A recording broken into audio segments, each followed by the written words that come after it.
If you're still forcing yourself to study for hours on end, relying only on sheer willpower, you're doing it all wrong. Want to know the real secret? Use your laziness. Yeah, you heard that right. Your laziness can actually make you smarter if you know how to work with it. Let them laugh. Let them doubt you. But by the end of this video, they'll wish they had discovered this trick way sooner. And stick around because I'm about to share 4 powerful hacks that will turn your laziness into your biggest study advantage. Hack 1. The lazy brain rule. Him.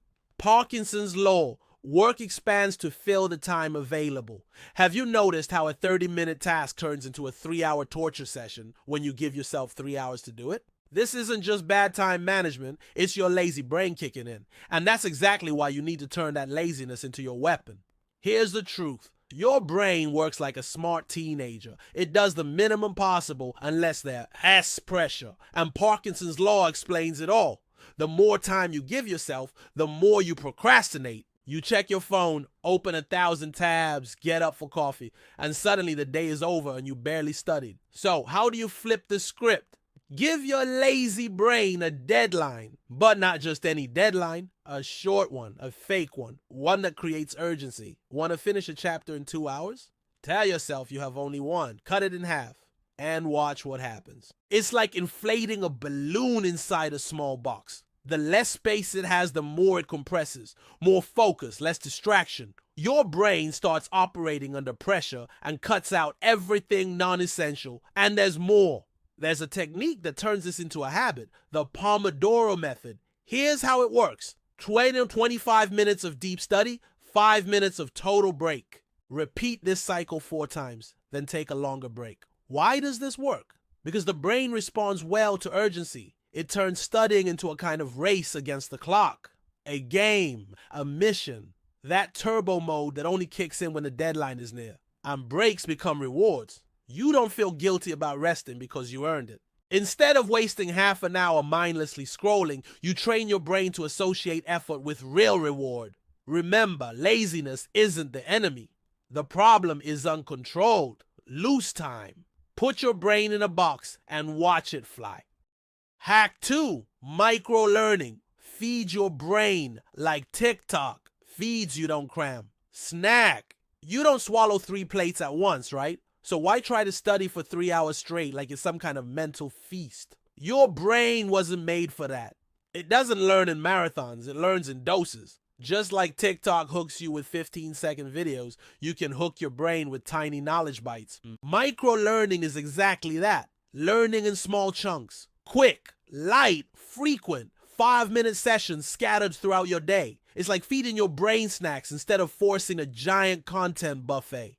Think of your brain like your stomach. When you try to shove everything in at once, what happens? Indigestion. And with studying, that shows up as fatigue, poor retention, and that feeling of I read it, but I don't remember a thing. Now here's the game changer. Take a chapter and slice it into micro topics. Small sections you can review in 5 minutes. That break between classes. Study 1. On the bus, another one.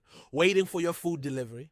1 more. And you don't have to reinvent the wheel. There are tools built for this. Use apps like Anki or Quizlet.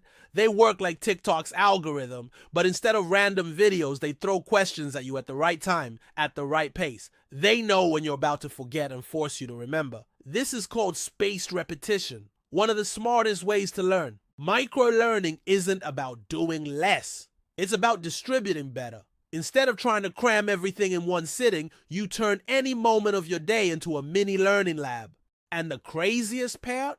It works. You learn more with less effort. More focus, less boredom, more consistency, less anxiety. Don't study like you're devouring food. Study like you're savoring a meal, small doses, every day. That's how your brain really grows. Hack 3, active recall. Stop rereading, start battling. Your brain doesn't grow from reading, it grows from fighting to remember. Here's the hard truth. Rereading is not studying. It feels productive, but it's a trap. Just because something looks familiar doesn't mean you know it. Think of it like this. Watching someone else lift weights won't make you stronger. To build muscle, you need resistance. Same goes for learning. Your brain grows through effort, not repetition. That effort is called active recall, and it's a game changer. Instead of passively scanning the page again and again, you flip the script. You close the book and force yourself to recall what you just read. Struggle is part of it. In fact, struggle is the goal. Metaphor time. Studying without active recall is like going to the gym and only stretching. Feels nice, doesn't build strength. But when you try to remember without looking, you're lifting mental weights. You're telling your brain, hey, this matters. Store it somewhere solid. Here's how to do it. 1. After reading a section, pause. No scrolling, no peeking. Ask yourself, what did I just learn? Say it out loud. Write it down. Visualize it. 2. Use flashcards. Digital, like Anki, or physical. Question on one side, answer on the other. And don't just flip them, battle them. 3. Teach it. Seriously. Explain the topic to your dog, your mirror, or your friend. If you can't explain it simply, you don't really get it. This isn't about perfection. It's about retrieval practice. Every time you reach for the answer, even if you miss, your brain is reinforcing neural pathways. And next time, it sticks faster. You don't get smarter by watching. You get smarter by fighting to recall. If you're not struggling a little, you're not learning much. Hack 4. Strategic laziness. Rest like a pro. Rest isn't quitting, it's optimizing. Most people think resting means wasting time or giving up. That's a rookie mistake. The smartest students and professionals know that rest is not the enemy of productivity. It is the secret weapon. Resting strategically improves your memory, sharpens your focus, and boosts your energy for the next round of work. Think about athletes. They don't train 24/7. They push hard, then recover. Because recovery is when the magic happens. Muscles rebuild, energy resets, performance improves. Your brain is exactly the same. Overworking your brain without breaks is like running a car engine on empty. Eventually, it overheats and stalls. But if you rest right, you recharge your mental battery. So when you hit the books again, you're sharper, faster, and more focused. Here's the trick. Use NSDR, non-sleep deep rest. It's a type of rest that's deeper than just closing your eyes, but not as long or intense as sleep. Practices like yoga nidra or short guided meditations are perfect for this. Even 10 to 20 minutes can reset your brain, clear mental fog, and reduce stress. This isn't about zoning out. It's about activating your brain's reset button. Imagine hitting refresh on a frozen computer. Everything runs smoother afterward. So next time you feel guilty for taking a break, remember, you're not quitting, you're upgrading. Rest like a pro. Rest with strategy, because sometimes the smartest move is doing less, but doing it better.